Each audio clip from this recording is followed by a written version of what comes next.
Hello, my darlings. It's ALB in Whisperland here.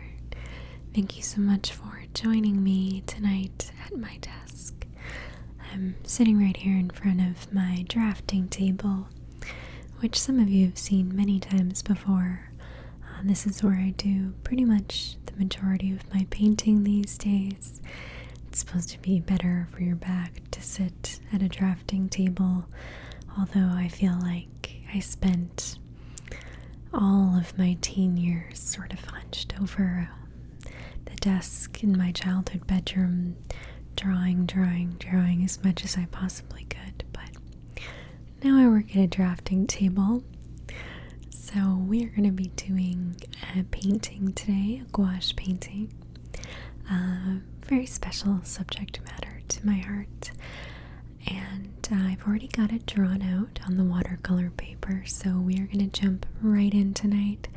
We're going to start by taping the sheet of 300-pound watercolor paper to my drafting table directly and taping off the border as well. Let's get started. So I always put a piece of Scotch tape, like really thin, behind my painting, like just on the paper, to help me stick it to the drafting table. That way I can kind of, place it where I want. Just makes it easier before I start taping off the border, the edges here, with this blue painter's tape. Now, I've used this in videos before. This is just the Duck brand clean release painter's tape. It's alright, it does the job. And I don't have a measurement of what I'm doing for the border. I'm just really eyeballing this one. Sometimes I will, actually measure it if I feel like it's necessary, but in this case, with our painting today, I'm just eyeballing it. So I'm noticing right now that my blue painter's tape is just straight up peeling off of my drafting table, and I'm assuming that's because of the heat. It's very, very hot here in Toronto right now, so I'm gonna get out my packing tape, like my heavy-duty packing tape, and put that on the corners because I do not want this tape to peel while I'm working. I'm just gonna put it right here on the edges, just like this. I don't have to cover everything with it. I just don't want the edges to peel. Alright, so now we're gonna start blocking some sections off with regular old washi tape. In past videos, you've seen me use the purple painter's tape. I love that stuff, but I recently ran out and I haven't gone to the hardware store to replace it, and I haven't bought it online yet because honestly, you guys, I just hate shopping for the most part.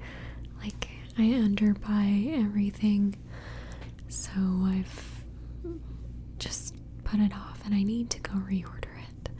So this is my public shaming that I need to reorder it. But we're just gonna use regular old washi tape for this that I got at Michael's. It's nothing to write home about, but it gets the job done.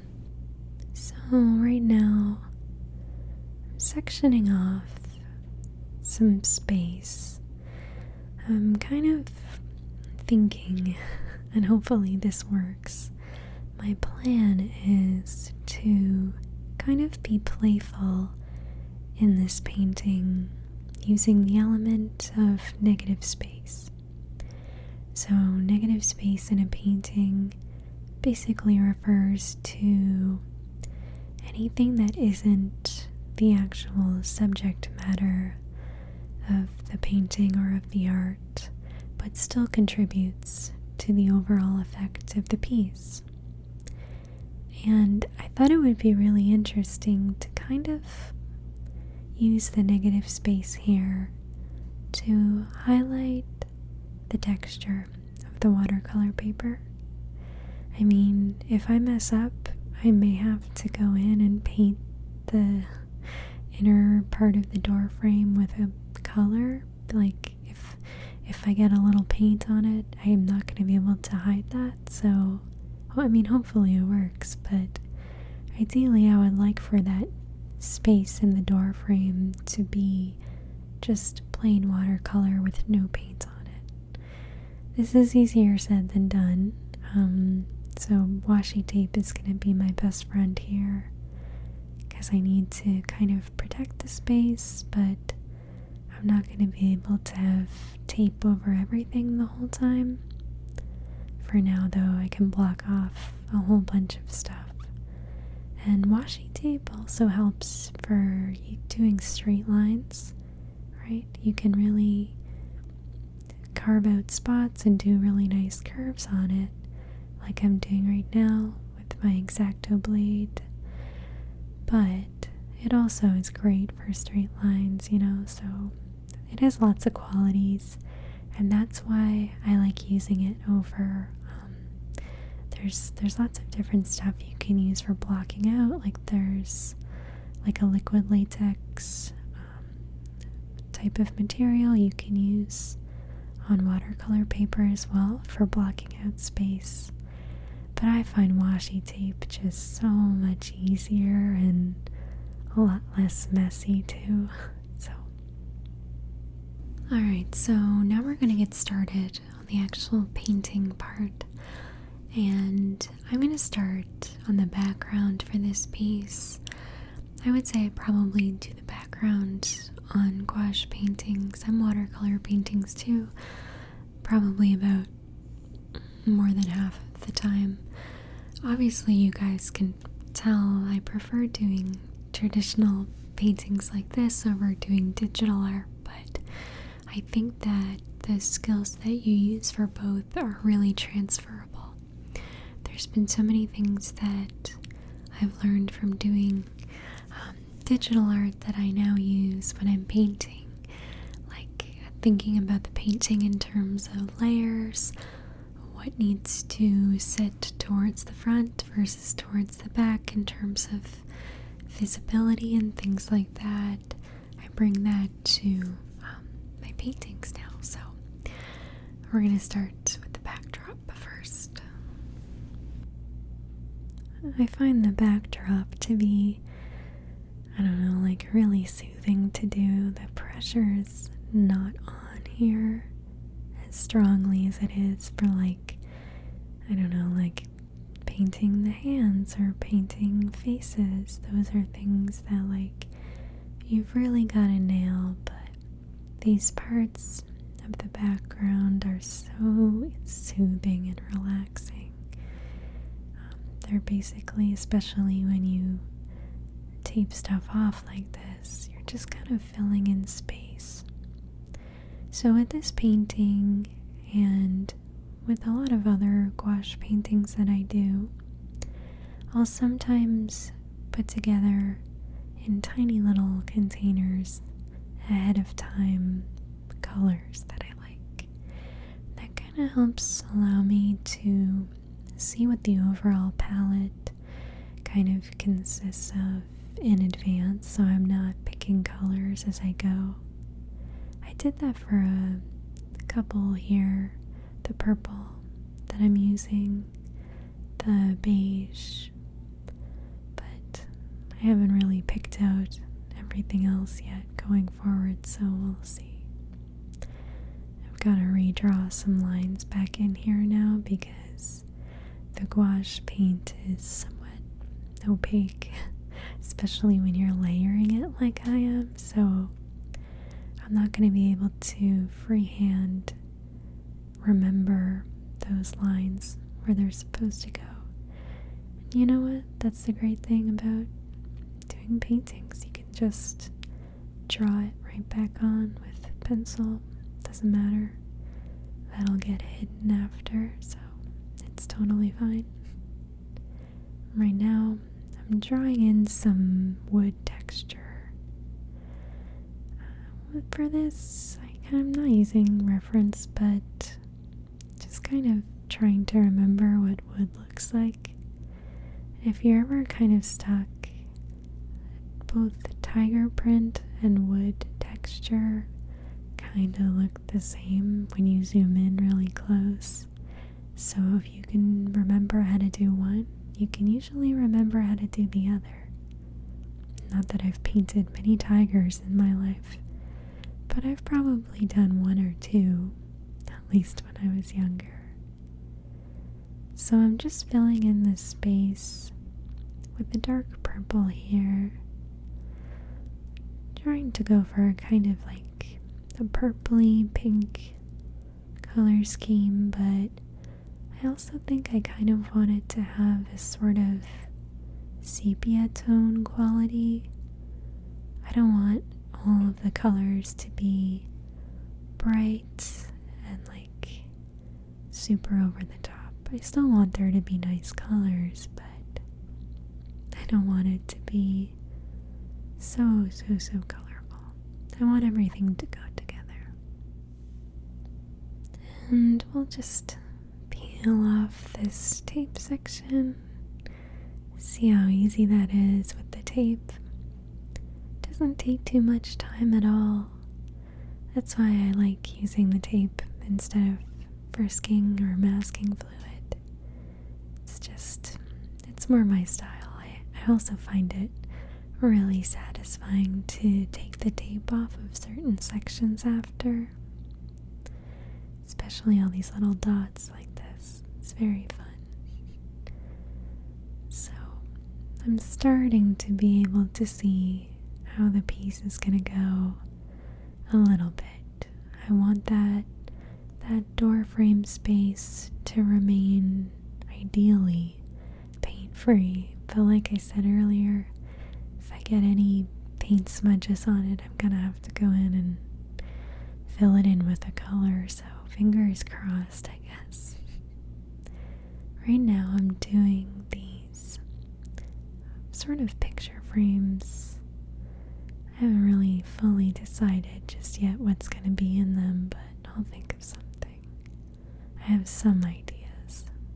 I'll figure it out though. And this is supposed to be kind of, an office space, so there's gonna be stuff on the walls in any office space. Especially GP's office space is gonna have art on the walls. It's got to. I could be wrong, but as far as I know, Gibi and Ben don't actually have a lamp like this. But I'm gonna paint one because, first of all, I think it looks cool in this piece, and it kind of goes with the mid-century style that I'm trying to go for. But also, I just really want a lamp like this personally myself, and I'm just gonna paint the things that I want to make them real. Parts like this are tricky though, doing straight lines. And you just have to take a deep breath and just try to have a steady hand. Lately when I've been watching other artist videos on YouTube, because I like watching painting videos, probably stems back from my hero, Bob Ross. There's a reason why a lot of people like watching those types of videos. But anyway, I've seen a lot of people using different types of armrests when they're doing paintings, sort of as an assist. So part of the reason would be to prevent any smudges from getting on your hand, and then, from the process of painting, then getting them on other parts of the painting where you don't want paint. And then the other aspect is, I've seen people use the wooden dowel trick, which is where you use one hand to hold a wooden dowel that you rest your wrist on, and the other hand is painting with your wrist resting on the wooden dowel. And so in that way, you're kind of using both hands to keep yourself steady. I have not tried this yet. I think I will one day. But I also think people using them probably make it look easy. Isn't that always just the way? When I see people, I'm like, yeah, okay, that makes sense. Looks good, keeps your hands straight. But I know from being someone who makes these kinds of videos, if you're making it look easy, you're doing a good job, because it's probably not easy. And I like painting these little lights. I really do want a lamp like this.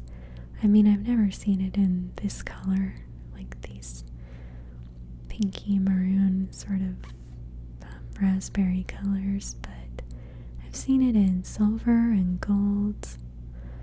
I can't really think about getting overhead lighting where I'm at, because for the current place I live, I'm renting and I can't really mess with the overhead lighting. But my dream one day is to live in a kind of place that I own, and I can do all kinds of fun decorating stuff to it. That's my pretty much biggest dream right now, is being able to create like a really beautiful space. I'll definitely get a lamp like that. I'm gonna do the keyboard down here, and I'm gonna do it kind of this beigey gray. It's a little bit more beige in real life than it's showing up on the camera, but you'll just trust me. You'll just have to trust me that it's beige. And I'm definitely one of those people who can kind of be annoying about colors. Like, I wouldn't really get into it with someone I didn't know, but like, you know, that Project Runway meme about blood orange. That's me, 100%. You know, I'll be like, that's not pink, it's dusted tomato. That's just a little corner gas reference for you Canadians listening at home. All 4 of you. So let me take a second while I'm painting this keyboard and just talk a little bit about the piece. So you probably saw in the subject line, this is a piece that I'm making for Gibi. If you haven't heard of Gibi, you're living under a rock or something. Gibi is also an ASMR creator, and her ASMR channel is called Gibi ASMR. And Gibi recently, Gibi and Ben is also in the painting. Ben is her spouse, and they recently lost their beloved dog, Luigi. And they loved Luigi so much. I got to meet Gibi for the first time last year when we worked together on the Reese the Movie ASMR project. She and Ben came to Toronto, and it was just really nice to spend almost a week, I guess, hanging out and getting to know them better. And during that time, Gibi would talk often about Luigi, their dog back at home, and how, you know, they had a special friend looking after Luigi, because he's an old guy, you know, he needed a lot of love and a lot of attention. And I could just tell, even though I didn't get the chance to meet Luigi, how really special he was to them, and just how much they really loved him. And I know what that's like, because, you know, we have 2 beautiful cats that we love, and I have a really special, like, best friend kind of bond with our cat Dawn.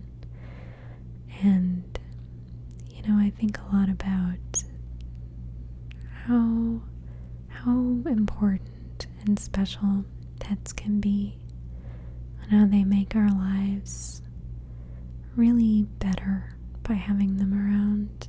There's kind of a quiet energy that a pet can provide, and that was something that was new to me with, just over the last 3 or so years. I had never had a pet as a kid, and it was a new experience getting to form that bond, and a really special one. So, because of that, I really wanted to make something special for Gibi and Ben. I wanted to show, and I'm hoping that I will show, just, how special that bond is, how special Luigi was. I don't know about you guys, but I really, really loved whenever Gibi would post little Instagram stories featuring Luigi. And he was just such a cool little guy. Luigi had a couple different health problems, and Gibi and Ben looked after him so much with love. I would say there's nothing that it seemed like they wouldn't do for him. He was pretty old. He's like 15, and a really, really cute little senior dog, a little chihuahua. So I'm hoping that with this painting I can kind of capture his little cute energy. In the videos I would always see of him, he was kind of like gentle and sweet, but also had like kind of a pokey little puppy energy, and you could just tell how much he loved them so much. So that's what this painting's about. Right now I'm working on painting Ben's hand. I wanted to have him holding a phone, sort of to be like taking a picture or a video of Gibi and Luigi, maybe in an office or something like that.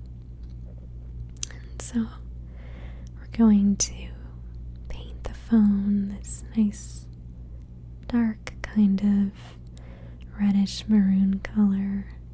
A little nervous right now because the color I picked for the skin tone is looking very, very pink here, and I'm thinking it could work, but sometimes you really just don't know until you're at the end. I'm not going to be able to know until I put like hair on these little caricatures and like actually paint their expressions in. That's kind of like the moment of truth. You really won't know until that time if it's the right color. It's not really a normal skin color, but like I said, I want everything in this painting to be a little sepia, a little muted. So we'll start on Gibi's shirt here, and so this happens to me all the time, although I don't always show it in paintings. I will mix a color and then I start painting with it, and I think it looks terrible. So I'm gonna actually remix this one because I don't like it. There, that's much better. Originally, that green just looked way too dark to me. And plus, I don't know if you can tell, but paint, well, not all paint, but the paint that I'm using today, the gouache paint, it does dry a slightly different color. It's a little bit darker when it dries than when you're painting with it. So like, if you put it on and it already looks too dark, like that's a sign. But that's the great part about this kind of paint. It's not like watercolor. You can just go right ahead and paint right over it. The only thing is you don't want to paint too much, because if it's too thick on top of the paper, the texture starts to get a little weird, a little undesirable. So you don't want to do that too much. I try to do, in general, like what I just showed you, I'll put just a little blotch down, and if it looks weird, just stop what you're doing and immediately mix a new color. And I just, for this, just added some more white gouache to the color and a little bit of, like, just a tiny little bit of black. The black is just to add sort of like a gray dulled quality to the color. I don't want everything in the painting to be super bright, because I want Luigi to be the star of the show. And I'm going to paint him probably with a bit of a brighter color so that your eyes kind of go towards him. I don't know if I've ever actually seen Ben wear pink, or, I mean, this isn't pink. This is like sort of a mauve. I don't know if I've ever actually seen him in mauve, but I feel like he could totally rock it. Honestly, I think pink looks good on everybody. It's only a matter of finding the pink that works for you, because everyone has different skin tones, right? Not that everyone should wear pink if they don't want to, of course. But I guess I'm just saying, if you're interested in pink, there is a pink for you. What am I being, some kind of like pink advocate out here? Well, I like pink, what can I say? Even a mauve like this, I'm a big fan. It's a good color, I think. And I was a little nervous when I started that this kind of color would be a little too similar to the skin tone, but luckily it's not too close. And I'm kind of doing a bit of a purple down here for Ben's pants. I guess slacks. Pants means something else in Europe. And so we're just kind of going in with this sort of pinky kind of magenta eggplant kind of shade. Maybe I'll just spend this whole video making up color names for the random colors that I've mixed. I would love to do that. When I was a kid, I had this really fantastic box of Crayola crayons. It was the kind with the sharpener built in. It wasn't huge or anything, but it was pretty big. Like, I think there was 100 crayons. And if you had that one with the sharpener, you know how joyful that box of crayons was. That box of crayons felt like, for me, at that age, it was like owning a luxury car. I was like, this is the best thing ever. And it really bothered me that in the box, the colors weren't in order. Well, I'm sure they were in some order that Crayola determined, but they weren't in rainbow order, and they certainly weren't pleasing to look at. So I took them all out and laid them out on the floor, and it was kind of just like putting them in the order I felt they ought to be in. All the greens together, all the purples together. This was, of course, going to help me, I told myself, when I was drawing, because I could simply determine I need a blue crayon and go into my luxurious Crayola crayon box. The cardboard starting to fray on the lid. And I could just be like, blue, I can choose from these 4 shades. What should I think? This was my thought process. And it totally worked. But in that time, I started reading all the names of the colors. And I thought to myself, what a fantastic job. I hope when I grow up, I can have that job. The person who names Crayola crayons. I'm sure that is someone's job. Maybe not at Crayola, but like, I don't know, wall paint places. That's gotta be a job, right? get that job. I would be good at it, I swear.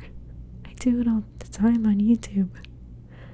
I would love to do that. So I'm just using a dry brush here to kind of get some nice facial hair going on Ben. It's kind of interesting to paint facial hair because you want it to have sort of a stippled quality. I mean, most beards aren't like a perfect rectangle or square. I mean, not everyone. Some people like will shave their beards into very like geometric shapes, which is really cool. But I would say the average person who has a beard, it has sort of a stippled quality towards the edges. And I wanted to at least attempt to capture that. Now, Ben's hair isn't red like this, but you know, a lot of this piece, I'm trying to make it sort of representational rather than a one-for-one. My hope is that by the time, you know, it's a finished product, the eye won't settle on one thing as sort of a standout. You know, this should be red or this shouldn't be red, but more of all of the colors contributing together to the overall effect of the piece, if that makes sense. You know, everything needs to kind of flow together because I'm trying to have like one sort of color scheme. And sometimes when I'm doing a piece like this, I will take a picture of the drawing with my iPad and then go into Procreate and sort of play around with colors digitally before I put them in a very final way on the piece of paper, you know. There's a certain finality to that.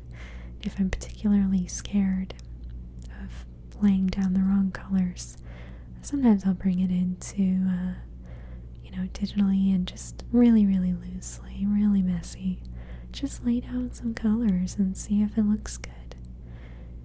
Because that way, you know, I'm giving myself kind of a little backup. I can play around with it. Sometimes when I do commissions for people, I'll do that.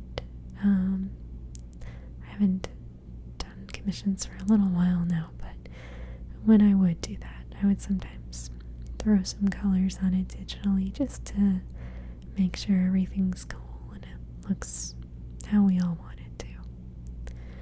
So I'm trying to do some outline here, but I don't want to outline everything. It can be kind of nice, especially when you're doing something with negative space like I'm trying to do with the backdrop here. The watercolor paper shining sort of to represent bright light in the doorway. I don't want to outline everything like it's a perfect coloring book, you know, but put some lines in here. What's interesting also is in a lot of mid-century artwork, especially illustrations that were used for advertising, which is like one of my main interests, is looking at those types of illustrations. Because at that time, illustrations were used for advertising, I think a bit more frequently than we do now because, you know, for a lot of reasons, you know, I'm not going to sit here and explain why, because I'm sure whatever I would have to say isn't exactly the full story. I'm really not super educated. There's a lot of reasons. I'm sure other people could much better than I educate us all in the comments. I'll probably go look it up myself actually after. But yeah, so a lot of illustrations from that time, they have a sort of imperfect quality because due to printing, sometimes the outline itself, because outlines were often done on a separate layer, it would be slightly offset. So there's an imperfectness which is a quality I love about illustrations from at that time. And so I'm often trying to emulate that with my own illustrations, even if it's like intentionally doing something a little imperfectly, adding a rough quality to imply that things are a bit worn. You know, I mean, we could make things as perfect as we are able, I guess, in artwork, but sometimes it's more interesting to make things just a little not perfect, you know. I like that in artwork when I look at it. So lately I've been trying to be a little more intentional about trying to emulate that in my own work. So for Gibi's hair here, I am doing it brunette for the most part. I mean, she right now has dual tone hair, so it's kind of like split down the middle, half blonde, half brown. So I probably will do some like streaks of blonde, almost as if, you know, she's got like a section kind of tossed over to one side. I've never had that kind of hairstyle, like that kind of coloring myself, so I can only imagine how it like works, how it lays. I'm not really sure, but I'm gonna do sort of an implication of that, if that makes sense. I mean, this brown itself is a lot more red than her hair color actually is, but just like what I was talking about with Ben's hair, we're going for sort of something that works within the color scheme, and I'm using a lot of reds and pinks and purples in this piece, so it just wouldn't really work to do a kind of brown that is in a different, it just, you know what I'm saying. I've lost the word for it. Not value, but, you know, it would look a little weird, a little bit of a different tone. So now I'm just kind of going in, I'm trying to get the details on her face. I'm going to tell you right now, it is very hard to capture a characteristic of someone in profile. It's a lot easier to do it kind of like how I drew Ben, where it's like straight on, capturing someone's sort of personality and facial expressions in a profile shot is tricky. So this may not be, you know, 100% perfect, but I'm doing my best. And Gibi always wears these awesome like 90s necklaces. What are these called? I feel like I should know. I never wore them myself in the 90s, but I always wanted one. There was a girl in my class who had a rainbow one, and I remember always being so jealous of her. I was like, oh, I want one of those. I need to go to Claire's and get one. And thank goodness they're back now. They're very stylish now, so I see people wearing them all the time, and I think to myself, ooh, what I would have given for one when I was a little girl. I guess I could buy myself one now, but I don't know, it's not really my style now. I don't know what my style is, but I can't really pull off, like, I think of Gibi's style as like a cool girl style. Do you know what I mean? Like, Gibi has a really effortless, cool girl kind of quality in how she dresses. I don't know, is that right? I don't know if she would describe it that way, but that's how I see it. It's like very cool, very stylish, very sort of effortless. If I had to describe my own style, it would not, the word effortless does not come into play. My style is trying very, very hard. Maybe a little too hard.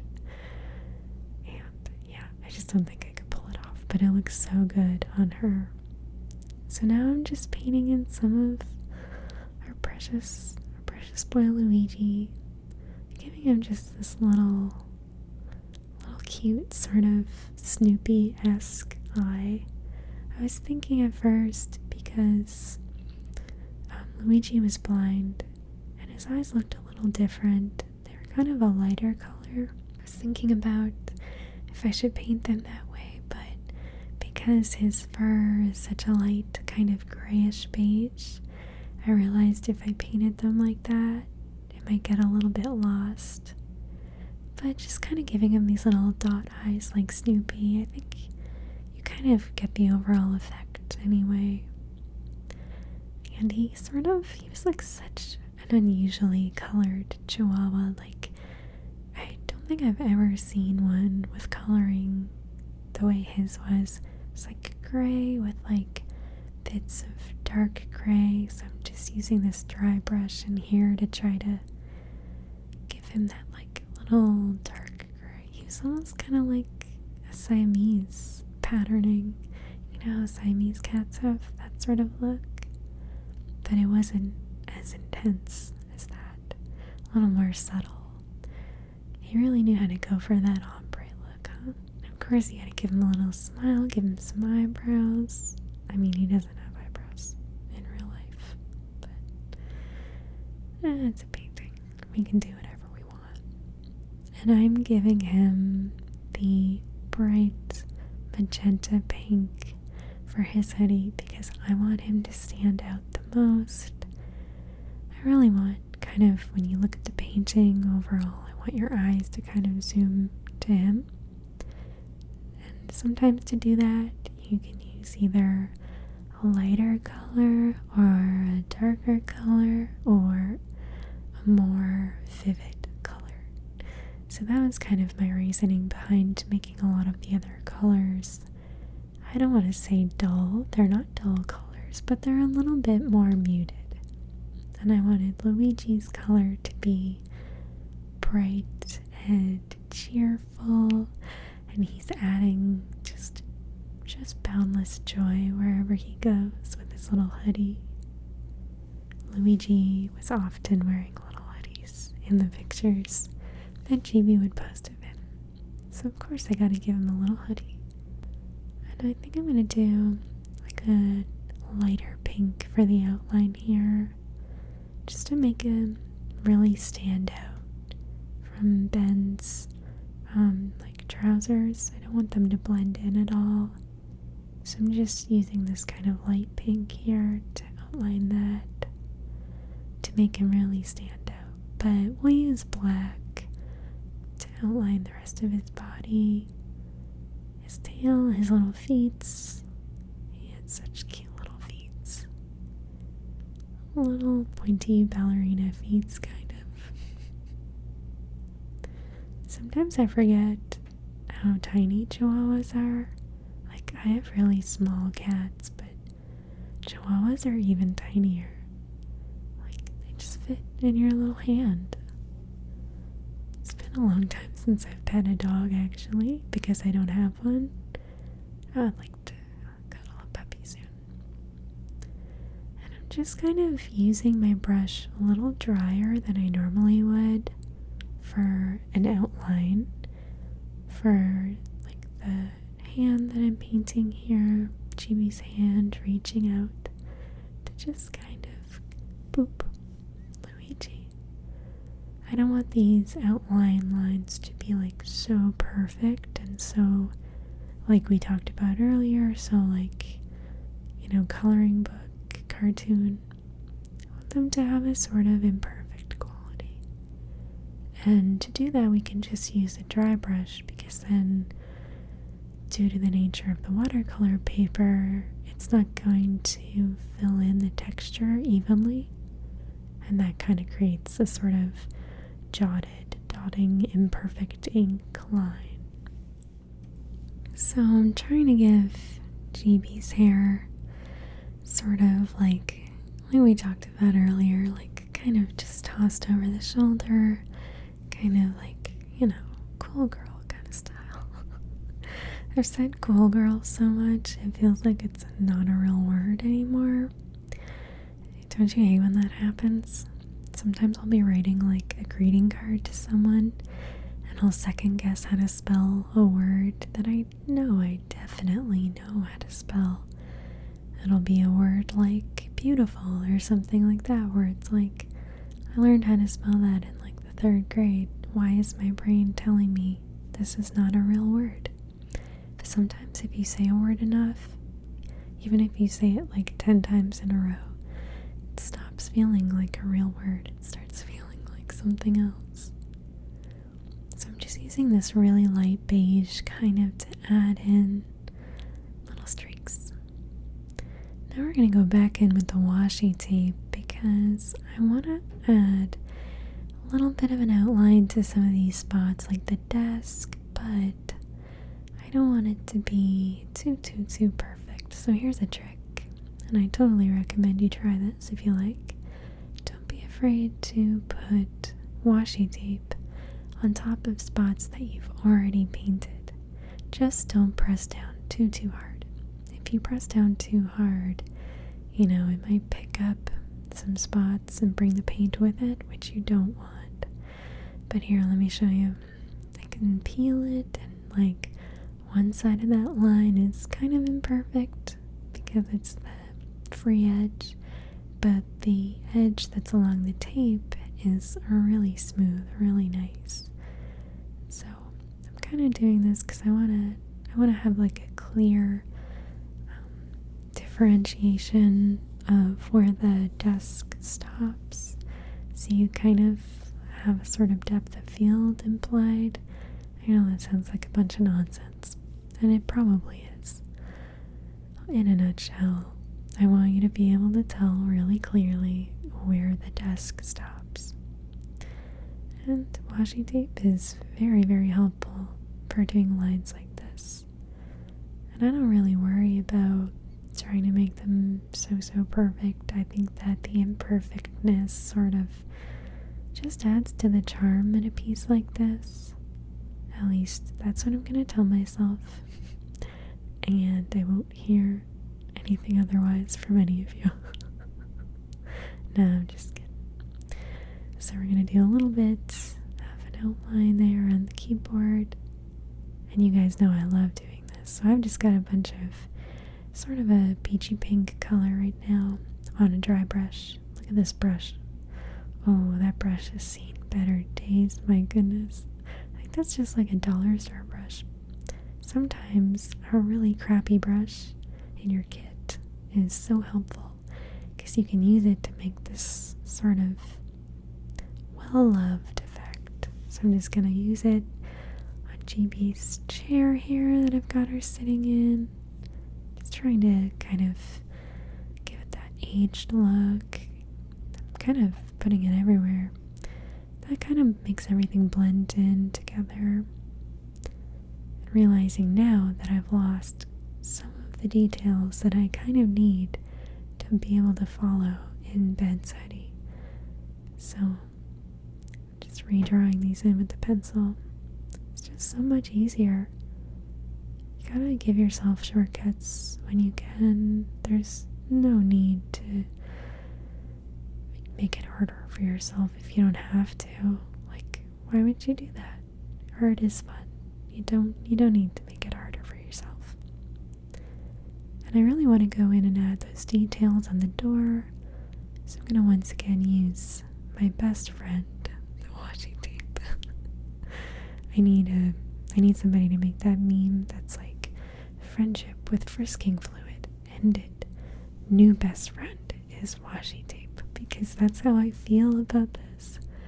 I'll pretty much use this in all of my paintings now. It's just so much easier. I hate removing frisking fluid. I've probably said that in every painting video that I've posted, but I mean it, you guys. I really don't like frisking fluid. It gets everywhere. Just kind of using this really gray toned purple. This is very similar to the purple that I did the kind of little painting squares behind GB with, trying to make everything look like it's in the same universe. I'm actually having a nice time doing a painting with mostly purple and pink tones because I tend to go for, I think, a little bit bluier tones and greens, at least according to which of my paints I've had to replace the most, if that's anything to go by. Interestingly, easily by far the most used paint that I go through the most is just regular plain old white. I don't know why, but, well, I kind of do know why. I use white paint to make everything lighter, more pastel. Since most of the paints that you buy are very, very pigmented and bright colors, which is what you want, right? Because you can always mix things to be different. You'd want more bang for your buck, get the most opaque color, but the white paint I have to buy in really, really big tubes because I really go through it. It's also like the most annoying thing to buy because I run out of it the most. And like I talked about earlier, I can be sometimes a little bad at replacing things. Maybe it's a Taurus thing. I don't know. Don't blame anything on being a Taurus thing. That's probably a Taurus thing too. So now we've got the door kind of sorted out. I quite like the texture on it. We can go ahead and kind of fill in these little lines that we drew with the pencil on Ben's hoodie. It's got these little strings here. These are the little hoodie strings that I always immediately lose on both hoodies and sweatpants. 3 washes, they're gone. I don't know where they went. They've disappeared into the mysterious land that exists somewhere between my dryer and my washer. Never to be heard of again. They will live happily in a colony made of missing socks. I don't know, you guys. These are the things I think about. What are we gonna do on these little paintings over here? If you thought for 1 second I was going to be able to do this painting without putting some little Easter egg in of Avatar, you are wrong. I have to. Come on, it's Gibi.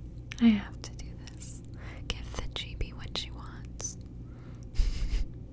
But like, I'm gonna make them cute and not really.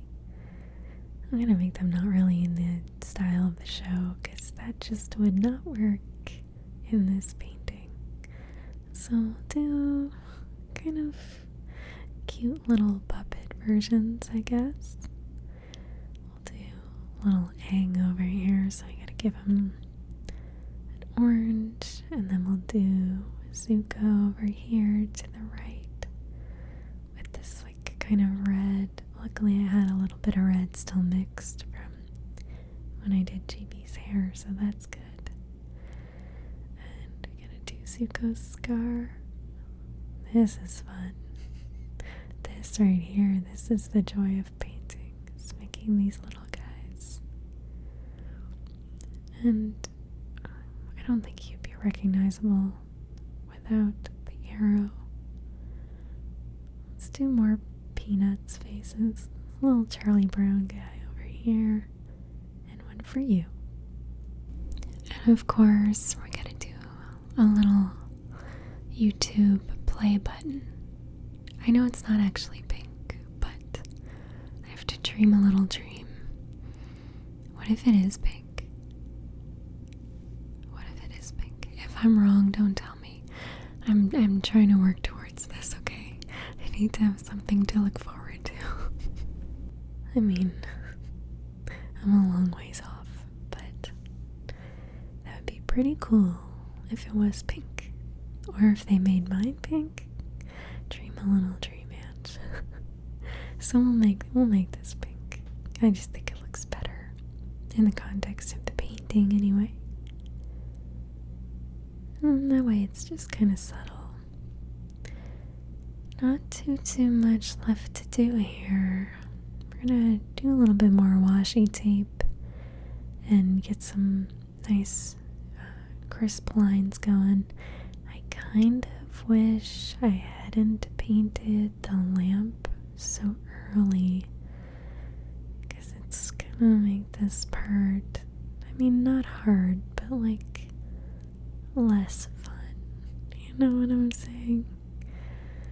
It's just kind of annoying to paint around things. It's much easier to just do it in layers, but as much as I think of things in advance, just as often I'll realize after the fact that I, in fact, did not think of something. It happens. But we made it out okay. And now, my darlings, probably the least exciting part, but an exciting part for me, the painter. I'm gonna sign it. ALB. This part can sometimes be stressful because if I mess it up, it's very embarrassing. It's my own name. And peeling. I know that you guys are just here for the peeling of the tape, and I don't blame you at all. That's why a little while back I made a video that was just all tape peeling off the edges of paintings, because you know I love that too. Now, there's a couple little pencil lines here because when I was drawing it, I didn't exactly know where my edges were going to be, but luckily, this kind of paper, you can just use a white art eraser and it comes off really easily. So, I know it was kind of hard to see, but there were pencil lines there.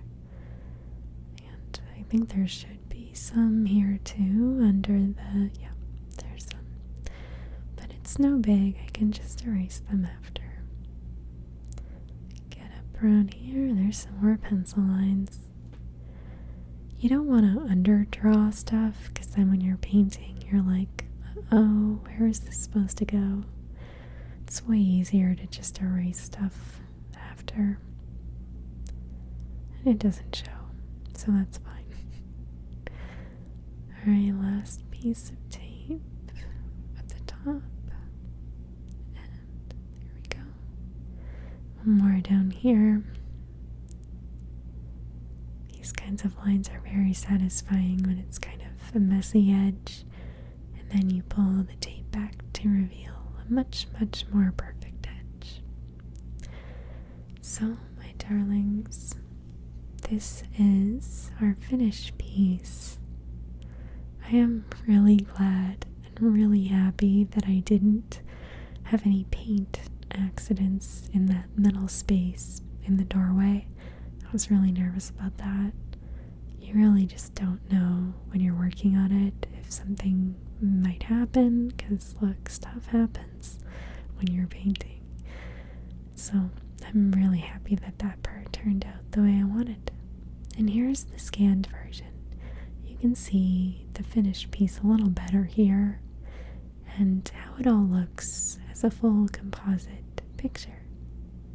I hope that you guys like it. So here it is for scale. You can see like how big it is actually next to me. It's not too big. It's like standard paper size. So what is that, 11 by 0.5? I should know this, but I don't. Anyway, thank you all so much for watching the painting process of this piece. I hope that you like it. And to Gibi and Ben, I hope that you like it. I miss you guys. I hope that we can all see each other again when the world looks a little different than what it is right now. But you guys are the best. My heart goes out to you so much. And thank you all so much for watching this. If you have a special furry friend in your life, give them just a little extra hug tonight. I'm going to be doing the same. So, I love you guys so much. I'll see you next time.